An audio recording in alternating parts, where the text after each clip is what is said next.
జరిగింది. శివసేన పార్టీ పుట్టి 60 సంవత్సరాలు పూర్తి చేసుకున్న సందర్భంగా తెలంగాణ రాష్ట్ర రాజధాని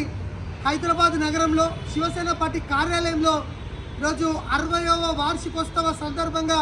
ఈరోజు జెండా ఎగిరేసి బాల్ ఠాక్రే గారు హిందూ హృదయ సామ్రాట్, హిందుత్వ ఐకాన్, హిందుత్వ టైగర్ బాల్ ఠాక్రే గారి చిత్రపటానికి పూలమాలలు వేసి ఈరోజు ఆయన చూపినటువంటి దారిలో తెలంగాణ శివసేన పార్టీ శాఖ సంపూర్ణంగా నడిచేందుకు ఆయన ఆశయ సాధన కోసం శివసేన పార్టీ ప్రజల్లోకి వెళ్తుందని మరొకసారి తెలంగాణ ప్రజానీకానికి తెలియజేస్తూ బలమైనటువంటి హిందుత్వ నినాదంతో తెలంగాణ రాష్ట్ర ప్రజల హక్కుల కోసం శివసేన పార్టీ కొట్లాడబోతా ఉన్నది. విద్యార్థుల కోసం, నిరుద్యోగుల కోసం, కార్మికుల కోసం, కర్షకుల కోసం